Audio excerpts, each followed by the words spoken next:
Okay, welcome everybody to the BRLSI this very warm evening. Congratulations on being such a large audience on a night when we expect people to stay away because it's so hot. But well done on turning up, and I hope that you have a nice evening. I'm introducing things this evening because Tony Symes, who you can see up here on the screen, has managed to contract COVID. And so he's self-isolating somewhere else in the UK. Not quite sure where he is at the moment. I'm in Bath. Right, he's in Bath, not far away.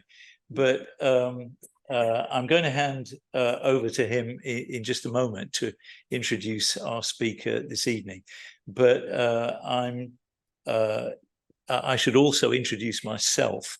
I'm Stuart Reynolds, and I'm actually convener of the science group of the BRLSI. I'm certainly not an astronomer. But I do know a bit about the BRLSI, and I know that I'm supposed to tell you that in the event of a fire alarm going off, it's a real one. And the general idea, if the fire alarm goes off, is you go downstairs. There are some stairs just here. There are some more stairs at the other end. And then we all assemble basically in the square outside. And what assemble means is that we all get together. So you'll see where it is because we'll all be there. I think that's probably all of the house rules. Oh yes, and I should say to those of you who are watching and listening online is that we have probably already forcibly switched off your microphones, but if you can stay muted for the duration of the talk, that will be great. At the end of the talk, we'll have a session of questions and answers. And I'll manage that here. And in order so that the people who are watching online can hear your question, I'm going to bring a microphone to you, and please be ready to ask your question, hopefully short and sweet, with the benefit of the microphone. And if you want to ask a question and you're watching online, then actually what you can do is to type your question on the chat function, which is at the bottom of your Zoom screen. And at the appropriate part of the talk, when we're dealing with questions, I'll make sure that your question is asked here in the room so that everybody knows what's going on. So I think that's all you need to know from me. And what I'd like to do now is to ask Anthony to introduce the speaker. Right. First of all, thank you very much, Stuart, for coming in at short notice and standing in for me. So I want to put this in context a bit. The Bath Preservation Trust museums are looking at conservation in action this year, and they've asked for cooperation. And also the Herschel Museum of Astronomy is focused on conserving the planet. The Herschel Society are collaborating with this on a series of 4 lectures running from now until December this year. And I'll start off with the coming lectures and come back to the present one. So the next lecture in the series is The Astrophysics of Earth, Light-Life Interactions Beyond Photosynthesis. That will be given by Dr. Robert Fosbury, who has given us some excellent lectures in the past. And I think we can expect some groundbreaking science because he's been looking at some of the rather unexpected interactions that various wavelengths of light have with life, including infrared. I think you'll have to come to the lecture to find out what this is about, but this is exciting. Then we have Dr. Robert Massey, who's also lectured here before on satellite constellations and why they matter. And then finally, we have Dr. Philippe Blondel of Bath University, who's going to be talking about space debris and the kind of hazards that can result from that and what we can do about it. Now, tonight was to be the introductory lecture, and it was to have been given by Bob Misen, who's probably done more than anyone else to campaign for dark skies. We were greatly saddened to learn of Bob's unexpected death in April, and Steve Tonkin has very kindly agreed to give a talk on the same theme. And he'll also say a few words about Bob Misen. I just want to say that we at the Herschel Society appreciate the great work that Bob has done, and we recognize him as a true friend of the stars. Now, Steve Tonkin is the Dark Skies Advisor to both the Cranborne Chase Area of Outstanding Natural Beauty International Dark Sky Reserve and the Federation of Astronomical Societies. He's well known for writing about binocular astronomy for the Sky at Night magazine. Let me hand over to Steve. Right, thank you very much. While we're getting the screen up, I'd like to say a few words about Bob, because he was a dear friend, and it was a great shock when he died, because only a week before he'd been quite ill and was recovering enormously. In February, when previous time I'd seen him, we were all getting quite worried about him, and then when we saw him in early April, he was really full of life again and more back to himself. They'd figured out what was wrong with him. And so it was a real shock when a week later, Pam, his wife, let me know that Bob had very unexpectedly died. He was an amazing man. He really was. He started off as a French teacher, but ran the school's astronomy club and managed to get his passion for astronomy into that. And he's still met by youngsters, and right up until he died, met by youngsters. And at his funeral, there were people who he'd taught, including people who'd gone into astrophysics because of the way Bob had inspired them. This is the sort of man he was. Since the 1990s, which is when I first met him, both of us were sort of getting quite anxious about the state of the skies and the state of artificial light at night. Bob doing much more about it than I ever did. But we used to do shows and that together, where he'd take his planetarium and I'd dress up as an ancient Greek and tell astro myths and stuff like that, to try and inspire youngsters into this. But his work for that was recognized by the International Dark Sky Association, which is actually now called Dark Sky International, rebranding. They gave him his prestigious Galileo Award. He got the David L. Crawford Lifetime Achievement Award. But the one that really made sense in this country was when he got an MBE for, quote, voluntary services to the environment and astronomy, because that is the work he's done. And it wasn't just astronomy he was interested in. You visited Bob, his garden was overgrown long before anybody had heard of rewilding, and absolutely full of wildlife. Bob had been doing No Mow May ever since I met him. This is, and that's a sort of man we've lost. And as Tony said, we have lost, well, the stars have lost one of their greatest friends on this planet. And yeah, so I hope I can do him justice this evening. Now let's try and get this tech working. Right, can Zoom people see the same thing? Somebody gives a, yeah, I hope they can, great. Okay, what I'd like to do this evening is, it's really an introduction to the series of lectures you're going to be having. I will be referencing at some point to the next lecturer you've got, Bob Fosbury, because he's been doing some work that I've certainly found extremely interesting. And the idea is, about the next 40, 45 minutes, what we'll do is look at what light pollution is and how light pollution manifests itself in different ways. Then look at why this is concerning.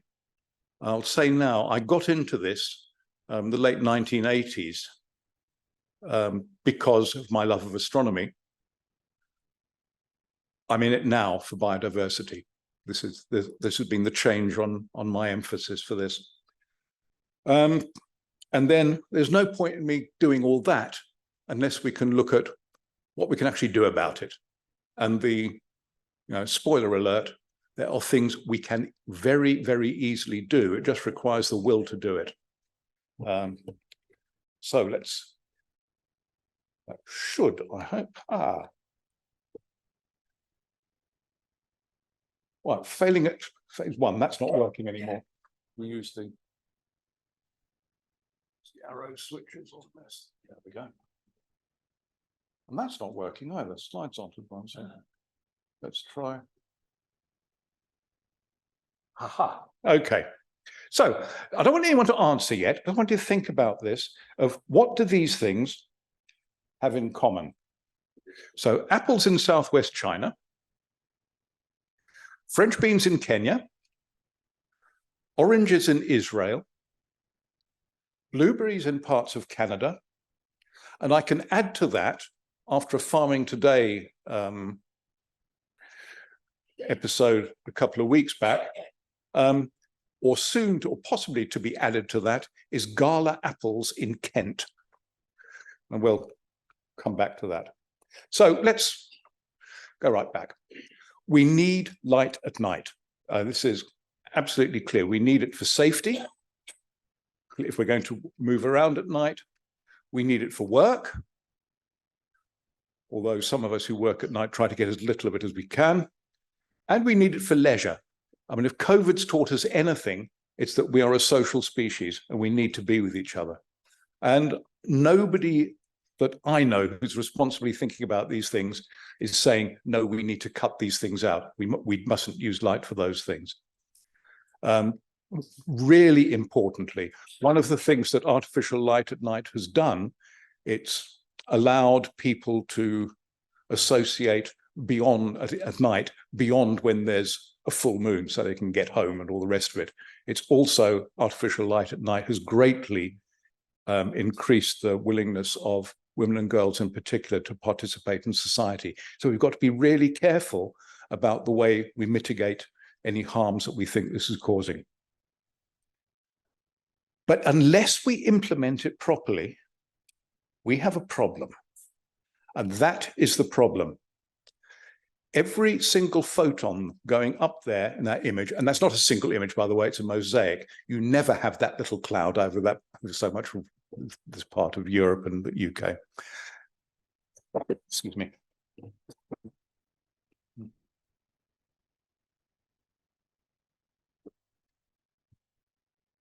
It cost money to produce. Energy was used producing it. Carbon dioxide was probably producing that light, and it's completely wasted. That is wasted photons. And that only tells part of the story. Because what became clear a few years ago was that the satellites that take these images are very insensitive at the blue end of the spectrum. So there's even more than that going up there. But that is not light pollution. You can forget about that from a light pollution perspective because it's escaping. That is light pollution, or one manifestation of it. That is sky glow, and that is almost entirely poorly directed lights. It could be street lights, it could be large glazed areas of walls with the lights on and the blinds not closed. It could be decorative garden lighting. It could be more and more what I call insecurity lighting for reasons that will become obvious very, very shortly. And it's just wasted light. It's not necessary. We can do something about it if we choose to. That's a second-hand car dealership near me. That's why I call them insecurity lights. Somebody up to no good who wants to break into there just have to get between two of those bulkhead lights that are throwing that light out like that, and nobody will see them. And they're on all night. So anybody is going to turn their head away from that. If anybody's house overlooks that, they're going to be shutting their curtains against it. Those aren't giving any security at all. What they are doing is giving it a nice beacon into the sky, saying the owner of this property thinks there's something here worth stealing. And we've got the courtesy lights on for when you want to come and get it as well. But it's dangerous. You get what they call disability glare. I'll come back to this in a bit, where the light actually is not doing what it ought to do. You know, we really ought to think this through a little bit. If artificial light at night conferred safety or security, the most safe and most secure places in this island would be brightly lit city centres, and they clearly aren't. Okay, and then, so that's glare. It's just dangerous. It's annoying. It's also what you get from headlights when people don't dip them coming towards you. And then there's light intrusion. Used to be called light trespass, but trespass has a specific meaning in UK law, so we now call it light intrusion. That is light just going where it's not needed. The people in the houses there should not really expect to have their bedtime reading light provided by the council, which is the case there at the moment. Or maybe they're just sort of hoping if they light the chimney stacks, you know, maybe Santa will come a bit earlier. I don't know what it is about that, but that's what they're doing about. And that's basically your main forms of light pollution. There is one other, which is light presence. The light that you may not even notice from somewhere else, but is there and is visible just very, very locally, can have an effect. An example being a friend of mine lives on Canford Heath. She'd heard me say, you know, avoid throwing blue light out into the night. So when she got a new doorbell, she got one that had a red ring of light around the door press. And she came home one evening and found 3 male glowworms trying to mate with it. So that's light presence. And that's okay. But just really, it's just an example how the presence of light in an otherwise dark environment will have an effect on wildlife.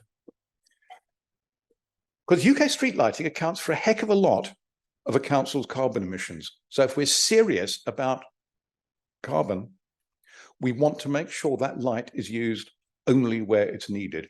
And at the moment, even with all the changes we've had, and I have to say Wiltshire Council, for whom I work at the moment indirectly, they've done brilliantly. On the International Dark Sky Reserve, all the lights are warm white, which is what we want, 2700 Kelvin. We'll come back to what that means a bit later. And they are all fully shielded. They only shine light downwards. They're not visible at all from above, and they're easily controllable. So, you know, it can be done, but there's still a heck of a lot to do.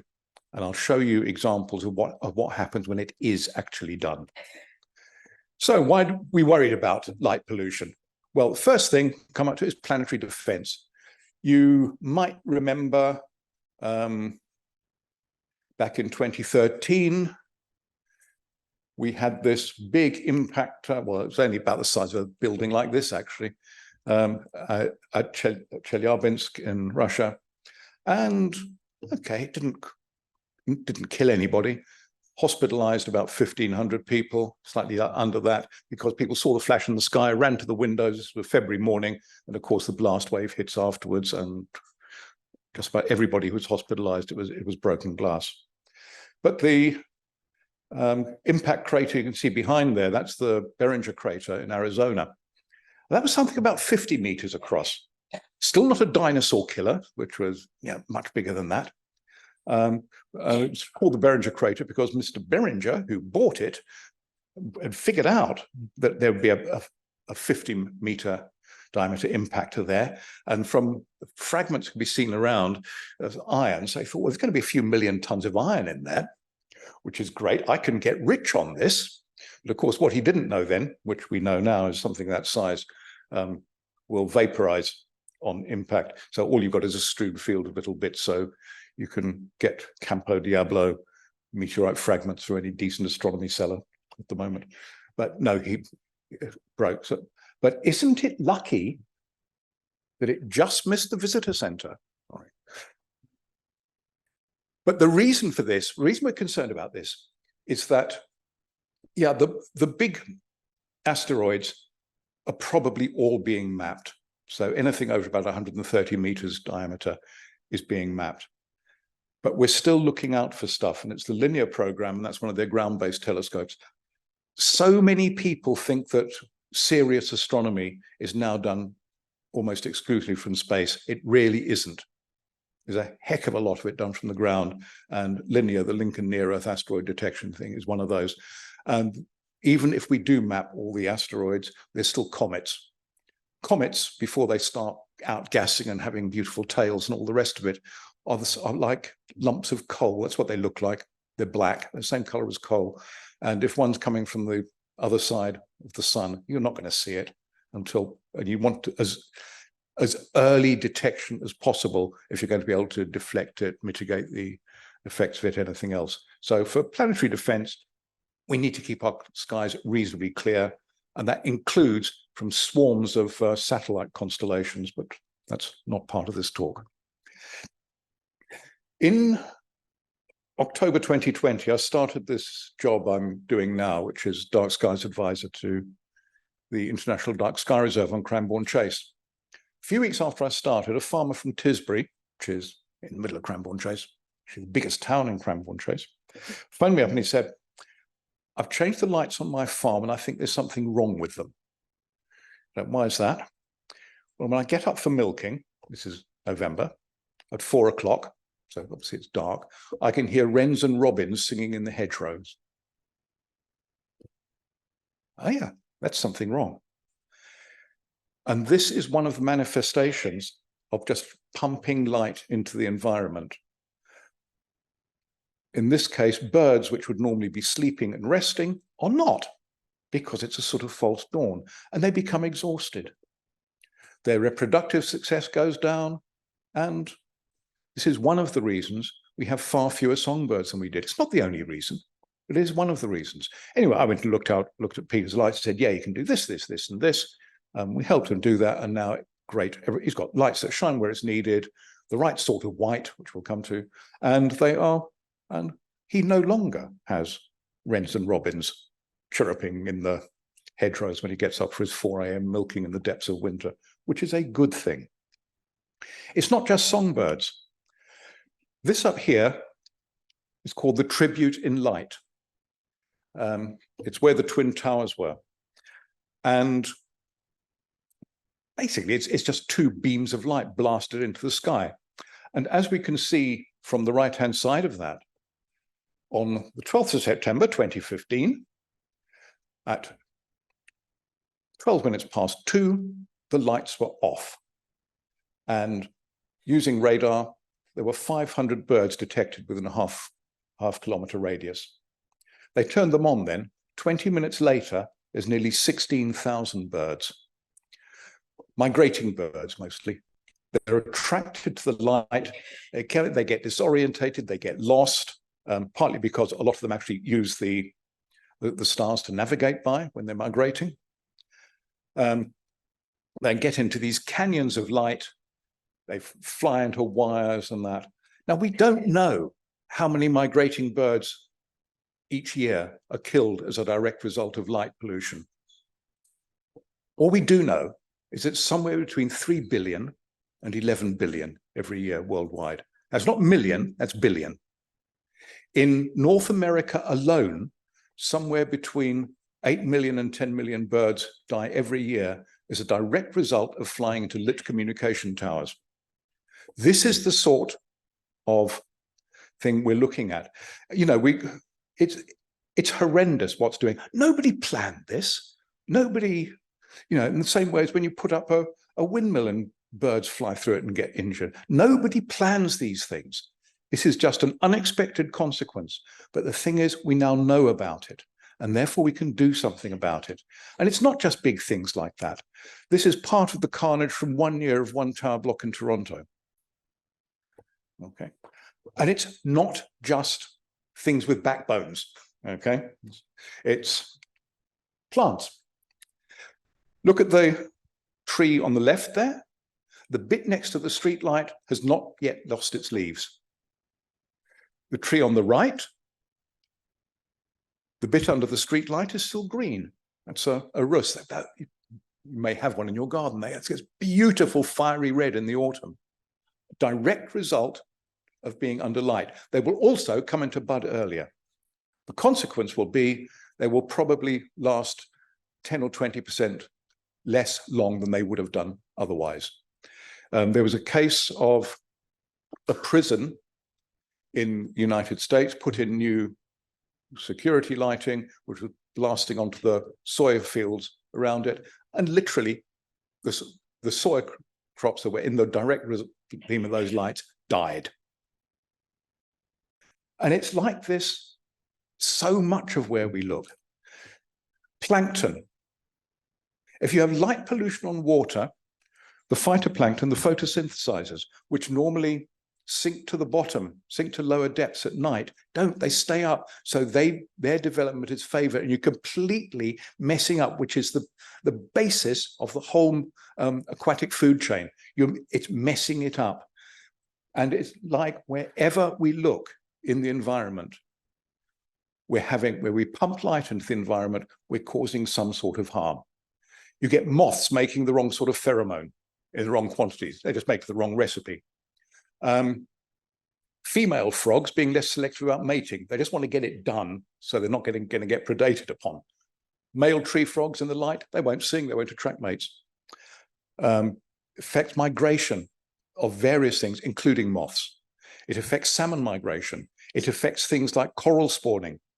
It just goes on and on and on. And we'll come back to this one, because this leads us to one of the really most important things. Anyone have an answer to this? Yes. I was going to say, that they're being manually pollinated. Exactly right. These are things that used to be insect pollinated, but which used to be manually pollinated. And the reason I chucked in gala apples from Kent is because of a case study which was reported a couple of weeks ago on Farming Today announced that because of a pollination deficit, they called it, that particular one variety of apple crop, the loss of crop as a result of that is worth about 5 million quid a year. So there are direct economic consequences. But the thing about the hand pollination in a lot of these places is who it's done by as well. It's children of poor families, and they're doing it when they're not learning, they're not going to school when they're doing this sort of thing. When you start looking at the deeper effects of light pollution and its consequences, you start seeing there's a load of social justice issues in there as well. So let's look a bit at insects. And I think one thing we should be absolutely clear about is that insects are the linchpin of any decent ecosystem. You get rid of the invertebrates, your ecosystem collapses. It really is that simple. You get rid of the vertebrates, get rid of us. The rest of the world just carries on. So what we have here is, let me find another route. Is a very fortuitous image. Doesn't show that well on this screen, at least not at this angle, but that is an old orange sodium light. And that is a modern bright white LED light. So where are the insects? There, around the LEDs. And have a look at the color of the haze around that LED light. It's blue. There's a lot of blue in bright white LED lights, and I'll show you a spectrum of one a bit later. Think about blue light, or one of the things about blue light, is it scatters more in the atmosphere, which is why the sky is blue, okay? It also tends to attract many insect species. It's estimated that 30% of the insects around a light at night will die that night from being predated upon. But even the ones that aren't dying, they are not pollinating, they are not foraging, they are not reproducing. We're having a big change on the whole of the insect thing. Now, you know this if you've thought about it. If you drive, you'll know how far fewer bugs, you have to wipe off your windscreen or your number plate afterwards. If, as you might have done in recent nights, you leave a window wide open to let the air through the house with a light on, you no longer get a squadron of moths orbiting your ceiling light or anything like that. Yeah, the insect collapse has been pretty much devastating. Now, it depends who you listen to. You can go to Bug Life, but the one I'll quote because it just happens to be one I remember more easily. Again, it's a Farming Today one. 63% of our insect populations have disappeared in the last 30 years. What's more frightening is we're on target to lose 40% of what's left in the next 30, approximately. Yeah, these are all approximate things. If you want to know where I get this stuff from, I'll put up a URL on the last slide, but if you've got to take a QR code, this is to further reading and references and all the rest of it. So you can check that what I'm saying is not just sort of made up the spur of the moment or anything like that.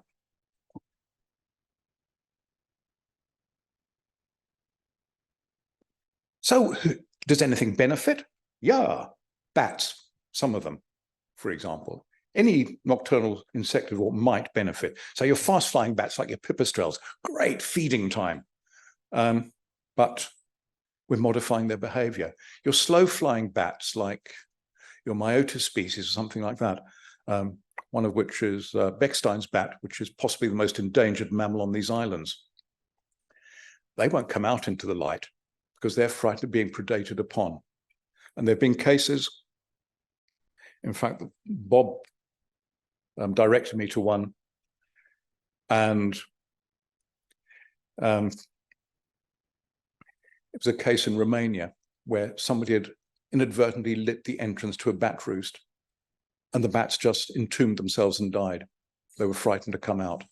This is the sort of thing that's happening. We know right from the beginning, it was noticed that things like sea turtle hatchlings, which most of them are going to die anyway.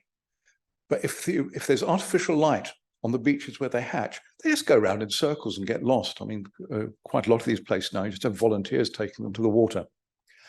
So part of what's going on here is not just that it's light, we also need to look at the quality of the light. Remember that blue light. Now, I'm sure it's something that Bob Fosbury will tell you about when he gives his talk next month. But blue light can have a devastating effect on insects. The Commission for Dark Skies produced a little paper written by Bob Fosbury. It's called Blue Light and Living Things. You can get it from the CFDS website. It's also referenced on that QR code of the website there. Have a look at it. It's quite frightening. The thing is, we don't know enough about it yet. But if you look at what's natural light at night, it is not that bright white blue, white, rich white light. It's this sort of thing. And this isn't a case of natural is good, artificial is bad. This is a case of millions of years of evolution. This is what we've evolved with. And if we get it wrong, what we do is we muck up our circadian rhythms. Now, in the late 80s, early 90s, I can't remember when it was, we noticed there seemed to be a correlation between the incidence of breast cancer and light pollution. We thought, oh, come on, you know, how can that be there? This is correlation, it's not causation, must be some other thing there. We were wrong.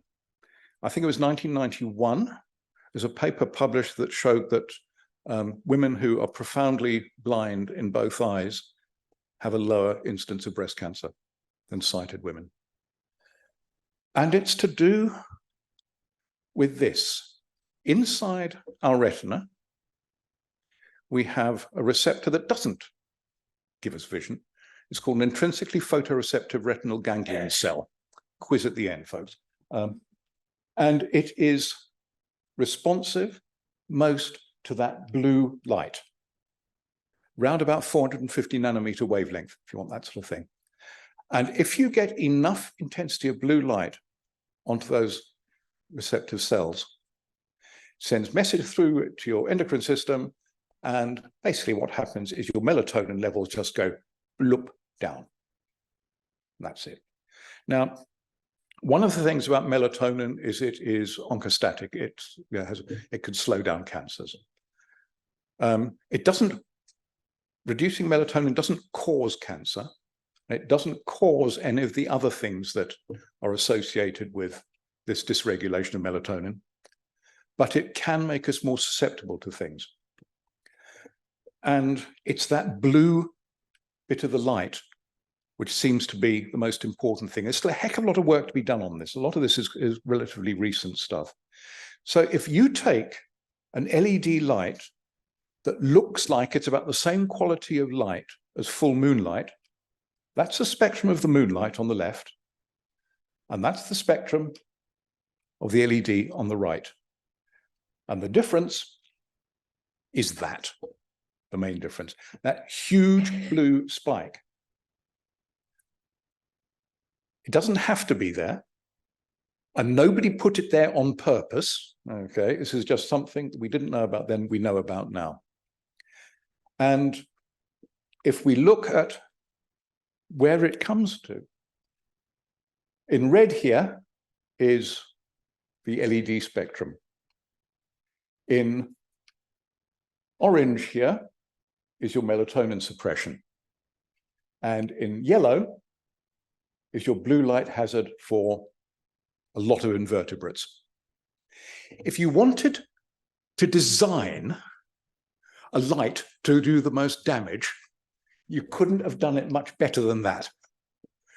Nobody did, but nobody did this on purpose. This is just coincidental. The thing is, we now know about it. We can therefore do something about it.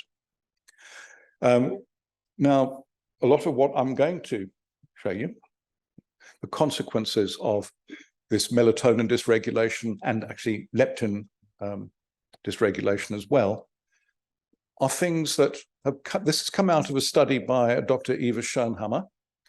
I think it's 110,000 nurses in the United States, and she compared those who were subjected to artificial light at night and those who weren't. And the reason for using nurses is you don't have so many other confounders like social class and all the rest of it.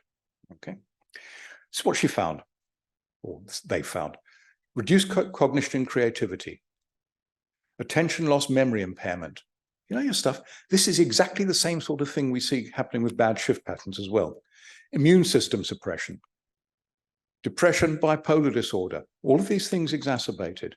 The things we think of as the diseases of modern living, obesity, diabetes, hypertension, cholesterol anomalies, heart disease, all of that. This is specifically due to the dysregulation of a hormone called leptin. That's the one that tells you when you're full. And then your cancers.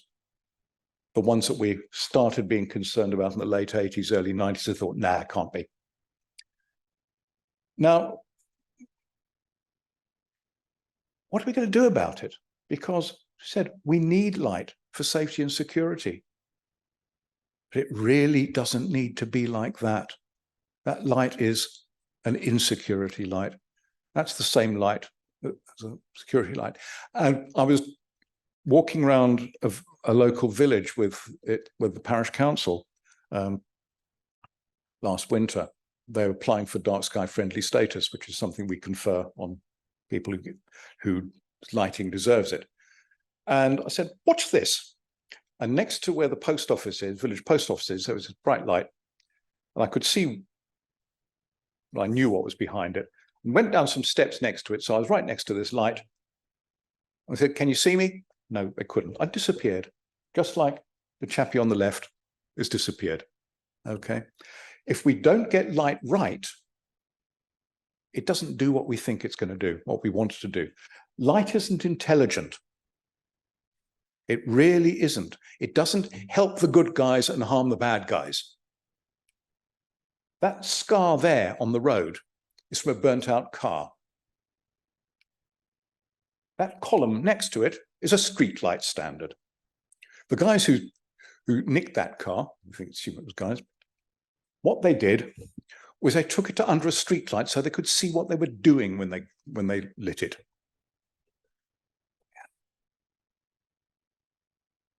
Let's say there is no good evidence that artificial light at night confers safety. There's some good evidence that you're safer when it's dark. It's weak, but it's there. The other problem with regulating light pollution is that with, say, chemical pollution, you can, right, so many parts per million is safe, so many parts per million is harmful. We can't do that with light. We don't know how to do it with light. We can start looking at the quality of light and things. So what Dark Sky International do is they have a 5-point plan for outside lighting. And it's what we try to encourage people to follow. So this is it. First of all, your light should be useful. If it's not useful, it's by definition useless, is it not? Yeah. So why have it in the first place? I have, courtesy of Bob actually, a load of glowstones, which I have got in a few strategic places around my garden. They are luminous, little luminous things that they light up during the day, and they will last a whole winter night. So I can see, okay, that's where that little bit of wood that I left there to mark the edge of a flower bed supposedly is, so I won't trip over that when I'm wandering around with my binoculars at night trying to look at the sky. See someone trying to take photos of that, that's fine, but if you take the QR code there, it's actually linked to on there as well, you can get it direct. Light should be targeted. Dark sky does not necessarily mean dark ground. That is part of Tucson, Arizona. Tucson is a city of 500,000 people. Downtown Tucson, you can see the Milky Way at night. Because, well, this is where Dark Sky International Dark Sky Association started. Kitt Peak Observatory is nearby, and the astronomers there, a couple of the astronomers, David Crawford and somebody else whose name I've forgotten, were the people who started Dark Sky International. And you can see there how good street lighting can be. I'll show you another one later. Domestically, just shield the light so it goes where you want it. You'll see more. The next thing is get rid of this idea of some light good, more light better. You should be getting the idea now. If it's causing glare, it most certainly isn't better. So this is a chalet complex. And that was the before. They had these 80-watt bulbs in. And somebody said, you can do better than that. So they put in less bright bulbs and also a warmer white color light. And all of a sudden you can see more. You're getting less disability glare. Now, we don't talk about watts anymore in light because watts is the energy that goes in. We're much more interested in what goes out, which we measure in lumens. So if you're comparing different kinds of light, say the old 33-watt light bulb, incandescent light bulb, well, that would be 25-watt halogen, but compact fluorescent, which I think we are mostly agreed now are rubbish because after a few years they stop working properly, don't give out any light. LEDs, 5.5 watts. That's why LEDs are so good. But we need to be able to get rid of that blue, or at least minimize it. We'll come to that in a bit. Lights should be controlled. Motion detectors, timers, so you have them when you need them. I've got my front porch light on a motion detector. When I start walking down the garden path, the light comes on. I open the front door to go out, the light comes on. Somebody else comes to the front door, the light goes on. I think, hey, there's somebody at the front door. Yeah, don't know if they're good or bad, but usually good. Okay. And then we've got to get the color temperature down. This is the sort of thing that if you drive at night, you dread coming towards you undipped because it just glares horrible. All these lights are putting out the same amount of light. This cold white light, paradoxically, has got a very high color temperature. And the color temperature is to do with approximately what sort of color a glowing filament would give out. So when a filament's reasonably cool, it's red hot, then it becomes orange hot, yellow hot, white hot, and so on. But it appears cooler to the color sense. Round about here, we can sort of accept. When we get it down to here to about 2700 Kelvin, you're almost eliminating that blue spike. You've still got a blue hump, but we can, just by using different phosphors in an LED light, we can get rid of that bit which we think is causing the most harm. And people turn around and say, oh, but you don't get such good color rendering. One of the reasons we wanted to get rid of the old sodium lights is because you don't see colors under it. And they're much safer to have good color rendering. Well, that's completely rubbish. Color rendering has got nothing to do with correlated color temperature. Surprisingly, it's got something to do with what's called color rendering index. Okay, of which 100's perfect. Good old, yeah. Most people can't distinguish between 90 and 100 unless they're right next to each other like they are there. If I had those different sides of the room, you wouldn't be able to tell which was which. I must say is my granddaughter with her red nose on. Anything less than 70 is pretty awful. For sports lighting and all the rest of it, and safety lighting on roundabouts and all the rest of it, they say it's got to be at least 80. The old sodium lights are pretty rubbish. The low pressure sodium ones, the very orange ones, are really rubbish. But modern LEDs are darn good. And this is the sort of thing we get. So these are 2200 Kelvin LEDs, very, very warm white, almost like candlelight white. And you can see the greens in the trees, which you could never do with sodium light. So this, we can do this. We've still got full spectrum light. We can have it comfortable, be warm, and there's evidence now that people actually feel safer under this than under the real glary lights. There's a very, very good lighting engineer, unfortunately retiring now, called Jim Patterson up in Scotland. He's just been working actually on lighting for St. Helena, but he's involved. He was setting up the Galloway Dark Sky Park and the settlement of Moffat, which is now has a status, an international dark sky designation to it. He calls it his mustard seed that grew into an observatory. This is a before and after shot of one of Jim's projects. So that's before. That's the old sodium lights, blasting light everywhere, heck of a lot of sky glow. Afterwards, install LED technology, have the light pointing where it's needed, when it's wanted, in the amount that's needed, and look at the difference. This is the sort of thing that we can do if we put our minds to it. And it's not that we don't know what to do. This is so much that you get with politics in general. And you've got the same thing with climate change. You know, you've got the politicians know what to do. They don't know what to do and stay elected, or how to do it and stay elected. Okay. One of the benefits of this is astrotourism. You get darkness anywhere. People like me, when I wasn't living somewhere dark, would pay to go somewhere where I could see a decent dark sky. So Galloway Forest, Jim Patterson's one, where do you get return like that in your first year? Unless you bet on economic disaster with the quasi what it was budget. Let's try, nickel futures was another one last year. If you'd got it right, you could have made that sort of on it. But yeah, that also says overall economic benefits are probably much more. We now know how much more. It's about 25 million quid a year more to the local economy. Now, places which are becoming depopulated because young people can't afford to live there because they can't work. These are places that now could rake in that sort of thing. You make the place live again rather than becoming like parts of Dorset certainly are now. They're becoming old people's, very, very large old people's homes.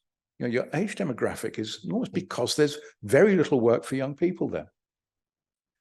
What we do is we give people dark sky friendly accreditation, and it could be any business, a school, an individual, hospitality business, a farm, anywhere that starts sorting out their lights. We'll give them, we've got a three-tier thing. And all they have to do is subscribe to what we call our dark sky charter, which is basically everything I've been talking about tonight. We give them a nice little plaque they can put up, or a big plaque if they want to put it outside the entrance to advertise it. And it benefits them and it benefits us because it gives us publicity And more people are going to want to do it, which means more people are going to sort their lights out. So this is one of the ways we're going to do it, because we know for sure nothing's going to come out of central government for a long time. When the Environment Bill was going through the House of Lords a couple of years ago, Zach Goldsmith simply said, when the all-party parliamentary group on light pollution said, can we include some measures on mitigating light pollution? No need to, it's going to happen automatically. Yeah. So ever since then, when questions have been asked about light pollution in the House, DEFRA wheels out Rebecca Powell. I feel quite sorry for her. And every time she says, it's all under control, the measures we have are fine. And it's increasing, it's increasing, it's increasing, possibly at a rate somewhere between 5 and 10% a year. That is not under control. However, there was a House of Lords consultation in March, and they've reported, and they are now insisting that DEFRA now monitors this. So if DEFRA gets its act together, we'll start getting the data that we can do something about, and maybe catch up with places like France and Romania and Mexico and South Korea, who have actually got decent lighting ordinances and are actually doing something sensible about it. Well, you can, well, if you want to do something about it, you can do it through the planning process, which is one of the things that we can do. You can't do anything about an existing building.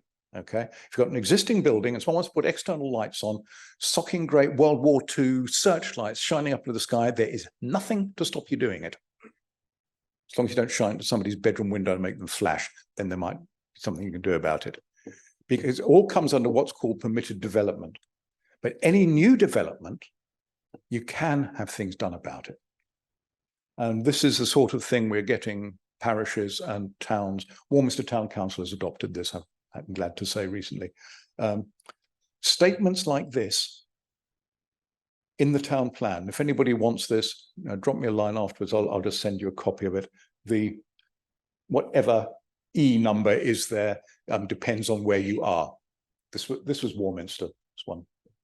Okay. So what we're saying is basically comply with what the Institution of Lighting Professionals say is appropriate for that lighting zone, which for this one is no light above the horizontal and a few other bits and pieces, and get the color temperature down below 2700 Kelvin. Then we're doing okay. Because then maybe we can get back to where you might see this. This is Badbury Rings in Dorset, actually. The glow on the horizon is the aurora from Christchurch and Poole, Bournemouth. But 20 years ago, you couldn't do that. I've got images I took from there 20 years ago. It wasn't like that.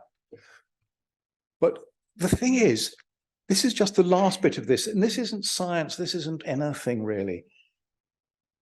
Sites like this have been something that, ever since human beings walked the earth, every single sighted human being has shared a site like this. Now 90% of humanity has lost it.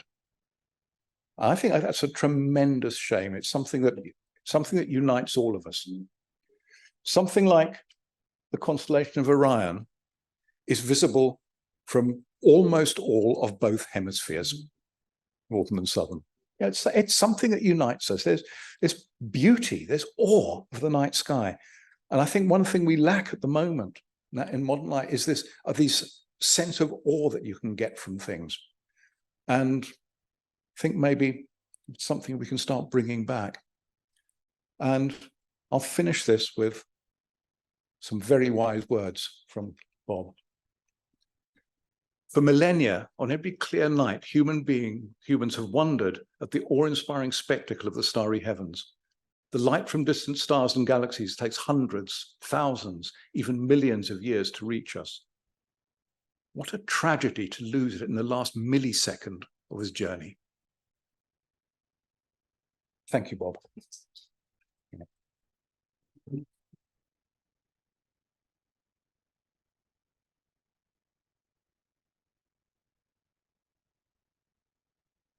I'd like to add one more thing, if I may, something I sort of skipped over. Talking about the harm that light is doing to insects and invertebrates in general. it isn't only light pollution. Let's be absolutely clear about this. It is our other old friends, climate change, pesticide use, habitat loss as well.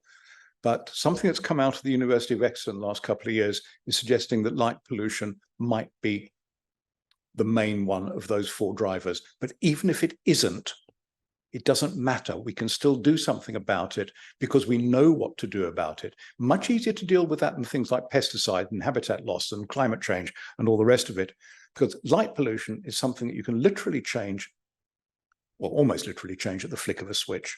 And everybody benefits and everything benefits except people who sell energy and people who sell crappy lights. Basically, I don't care about them either. Sorry. No, yeah.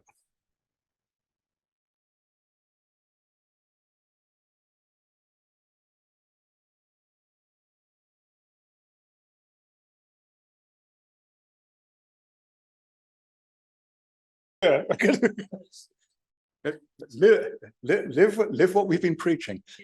I was actually giving a talk similar to this yesterday, and one of the U3A group, and one of the chaps in the audience came up and said, I used to be a merchant seaman.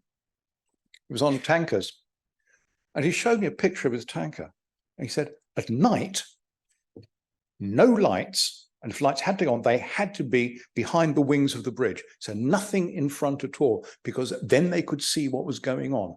Yes, under a light-free sky, you can actually see stuff. Things like the Milky Way cast shadows. So anyway, I should probably stop rabbiting and let you guys ask questions. I'd like just to remind you that actually there are more people listening to this talk on Zoom than there are present in this room. So we owe it to them to talk into the microphone. Would someone like to ask a question?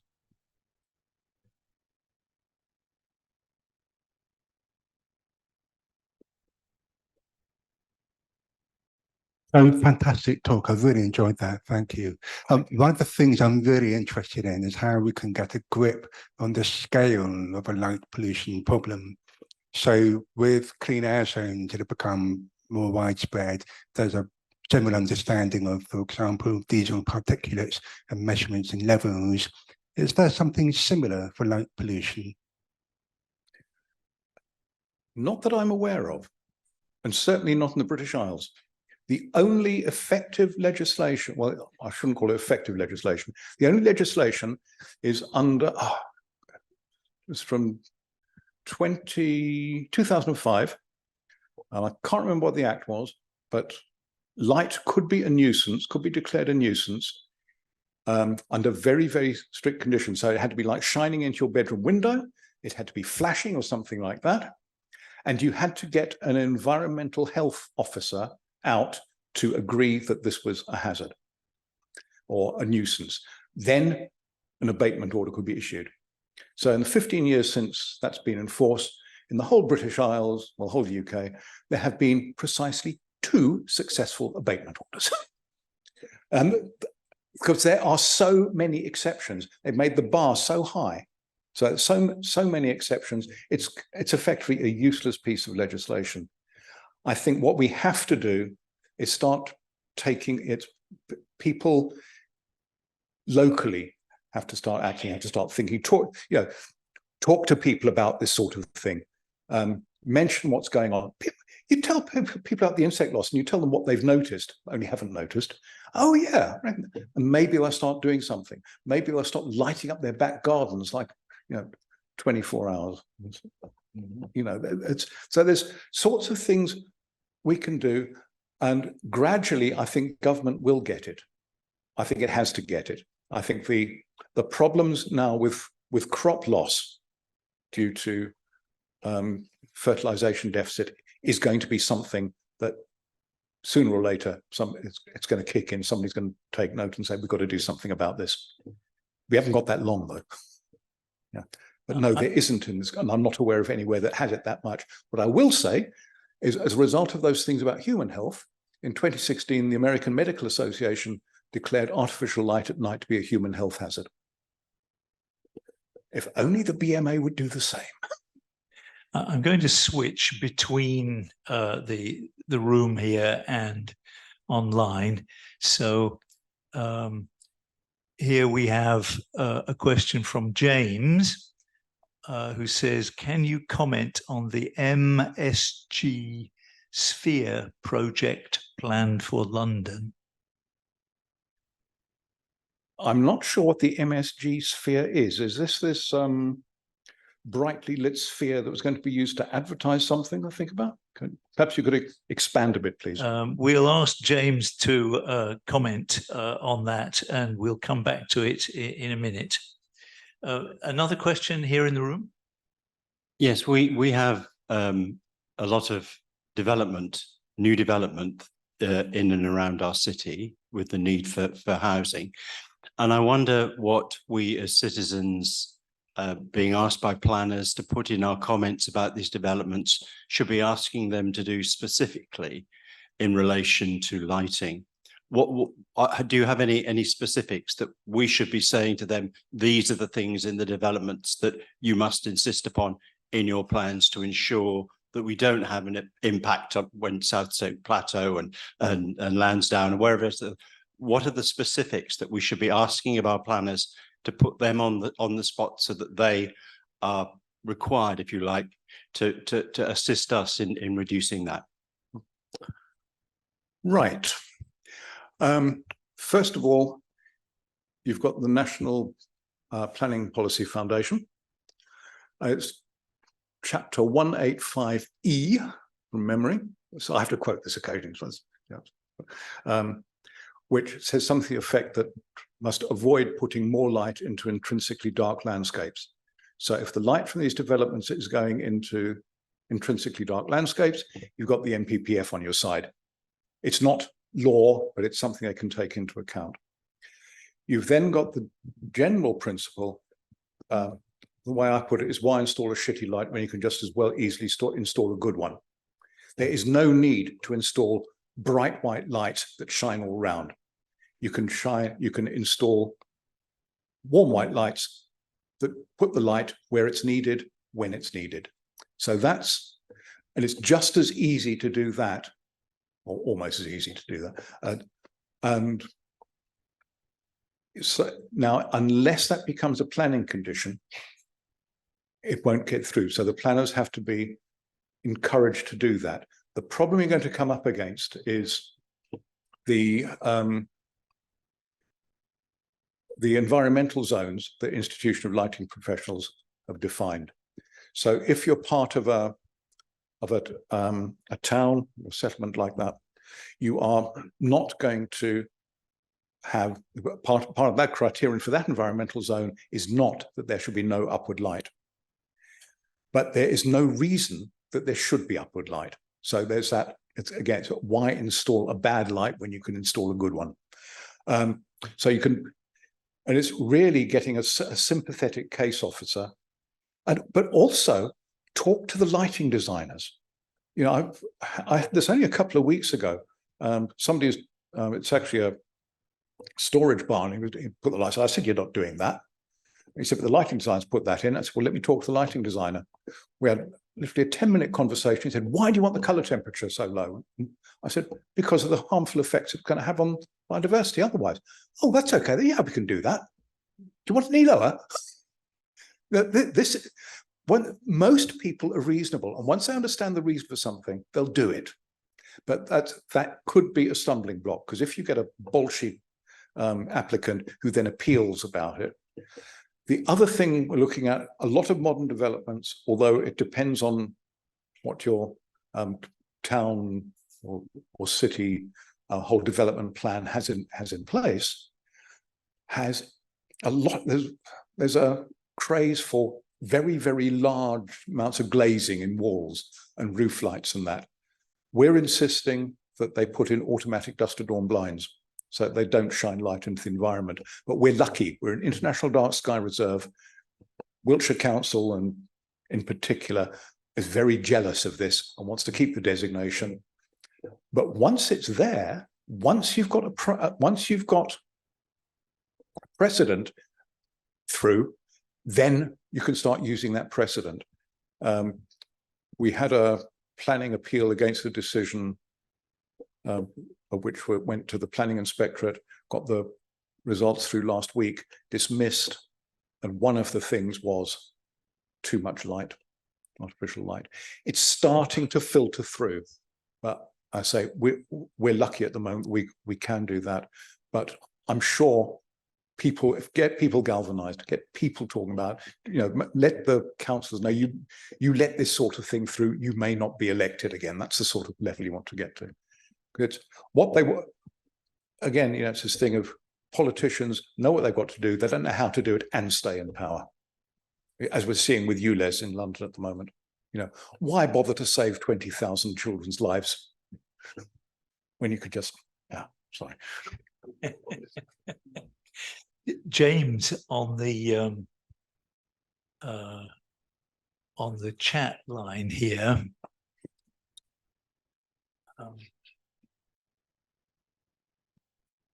It's a bit difficult to deal with this. Here we go. James says that you remember he's the chap who asked about the MSG sphere in London. He says the MSG sphere would be a huge entertainment venue in East London. Yes, I've heard of that. I think it's planned to be in Stratford in East London. And it would be covered with 36 million LEDs for advertising. So James wants to know what you think about that.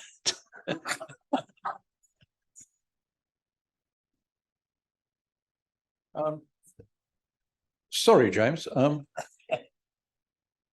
This is being recorded. I can't say. Yeah, I have heard of this. It's not something I've put a lot of effort into finding out about. So it's not something I've. Someone else says it's going to be. Is it going to be similar to the giant eyeball in Las Vegas? No idea, but on the face of it, it sounds like a monstrosity. And with things like the City of London now trying to limit the light output from office blocks at night, which would you believe they can't do? Because the idea was, well, get rid of the lights from the office blocks. Just turn them off. We can't turn them off. Why can't you turn them off? The cleaners need them. Can't the cleaners just turn them on and off? No, they're not operated by switches. They're operated by a blooming computer system. That, yeah.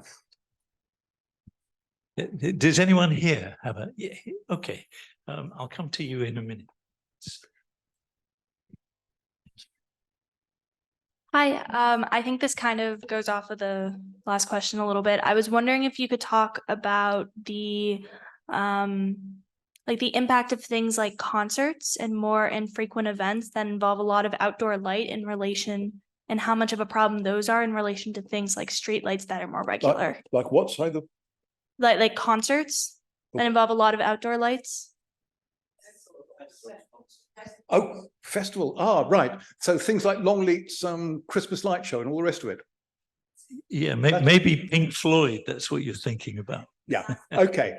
You're not going to get rid of concerts, or festivals putting sky beams up unless they're in a protected landscape. So I'm afraid it's just not going to happen. This is something, there's so much demand for it. Fortunately, they don't take place over a long period of time. So, and they also tend to take place in the summer wit's it gets dark very late. So a lot of that stuff's going up into the sky and then it's sort of switching off before it gets light anyway. So it's possibly not as bad. There are some things we just have to tolerate. However, within protected landscapes, so we think, for example, about Longleat's Christmas light show, we have been working closely with Longleat. And if they do what they said they're going to do this year, we are happy because they will not be gratuitously shining light into the sky. We've just had something called the We Out Here Festival, which is I did go on the last night, so I wanted to check the lighting, but they're not my sort of music, I have to say. I'm not a clubber, but it was a really nice, and they had taken this on board about how you can light something. I've been working with them for 4 or 5 months on how they could get the lighting right so it was sensitive. Also, because this was on over Perseids weekend, and one of our favorite stargazing spots is only about a mile from it. We didn't want light blasting into the sky. They took it on board, and they came back. I mean, they were coming back to me with things like, one of the acts wants to use pyro. Is that okay? Well, yeah, but they were taking it to that level, wanting advice, doing it because they want that kudos of being, yeah, this is a dark sky friendly festival, because it's their demographic would be interested in that sort of thing. So this is where I think it's eventually going to come from. You might or might not have heard of the Journal for Biophilic Design. It's a lot of the sort of eco conscious people. It's something that they may be aware of. And it's this whole of design for life. They are now getting interested in light pollution. In fact, I've just done a podcast for them. And so that we're hoping will start filtering through. So your festival goers, maybe within a decade or so, might start pushing for, we want to go somewhere that's environmentally friendly, and thinking about light as a pollutant, as well as the other things that are pollutants that they don't want to have lying around. But it's going to be a long stretch. I mean, I've been doing this since about 1987. Okay, and there hasn't been a heck of a lot of change. But I'm not going to give up. But we just got to keep going. Oh, excuse me. Good evening. Could you tell me whether or not the where you reduce light for the astronomers in specific wavelengths, whether or not you correlated that? By the way, I don't doubt the linkage, but have you correlated that with the effect on the wildlife and the insect life in the vicinity? You talked about the cities in Arizona and your own Cranborne. So have you noticed the difference? We haven't on Cranborne Chase yet, because the biodiversity program is only just starting. We've only had designation for 2.5 years, the first year and a half of which we couldn't do anything because we were all under COVID lockdown.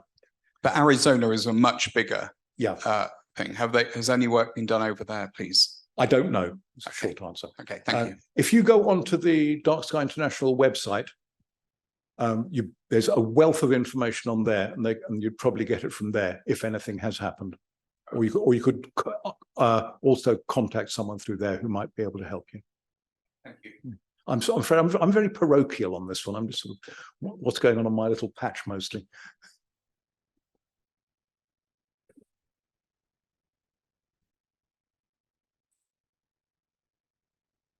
Thank you. That's just as well, because I'm going to ask you about the little patch. You're talking about Longleat and designations. Longleat being in conservation area and AONB, or any designations. Is there no legislation about light in AONB? No, at all. No. This is what we're up against. There is no legislation. So if a farmer is persuaded that if he puts in Rottweiler floodlights on all night, shining at all angles, sending a big dome of blue-white light into the sky, because he is worried, or she is worried, about theft of farm equipment, and that, which is a big deal. I'm certainly not minimizing that. This is huge agricultural crime. They believe that'll do something about it. There is nothing we can do to stop them. We can go and talk to them and sort of suggest them and try and reason with them that actually this might not be the best way to go. But when the local constabulary is saying the only cure for this sort of crime is dusk to dawn lighting, well, it isn't, because that sort of crime is still going on with this dusk to dawn lighting, but we're up against that at the moment. There's a long way to go in persuading people, which is part of my job is doing things like this, so I can. Okay, Roger who's online says, is there any chance that motor manufacturers will ever make their headlights less glary? Not until we demand it or until legislation requires it. There's another one on there that we missed, actually, Stuart. Yes. Above the, it's in amongst the MSG one. Yeah. Which is from Louisa. Oh, yeah. Yes, that's right. Yeah. Yeah, I did spot that one. Yeah. Louisa Thompson says, are you working with local councils to encourage the uptake of dark sky friendly accreditation scheme, or is it for individuals to opt in? It's for individuals to opt in, but I have a couple of very friendly councillors who are on our side and are sort of telling people about it as well and suggesting they might want to opt in. I will also be giving a dark sky friendly award to the person who designed the street lighting for the AONB, because it's blooming good, and that's part of Wiltshire Council. And so, you know, with any luck, people are going to start wanting to do things. And if the planners, one of the problems with planners is you get to train a planning officer so they know what they're meant to be doing, and then they get promoted or leave for something else, and you've got a new one, and you start again. So we run seminars for planners. It would be nice to be able to give the planning departments a dark sky friendly accreditation as well, which to encourage the others. I'd add car tail lights and brake lights at eye level to the person who objected to headlights. A couple of places where I've had insufficient light. One of them was crossing a main road. I had to shuffle across with my hands in front of me because it was so dark. This was the A4 between Bath and Box. Also at Kemble, where I walked into a car and was knocked down. It probably hadn't moved in the previous 12 hours. There was just no light there at all. And I wonder whether some places, what we could do is just have the occasional light rather than regular straight lights. If you've got a light in the distance, you get a silhouette of movement. My lane, for example, has, I think, one light, possibly two, just at strategic points. The whole lot doesn't need to be lit. Yeah, I mean, you could have local lights on motion detectors or something, so that they come on when someone goes there if they need to be. Or, you know, we could go back to the idea of carrying a torch at night, which is, you know, which in many ways is a better idea. Yeah, as Simon says, a phone. We all have them. Pretty much a better idea, because it also means people who feel vulnerable at light can turn their light off when they don't want to be visible, and the people who are likely to be looking for stuff to get up to wrong will be using their lights, so they will become visible. Yeah, all for personal light. Come back to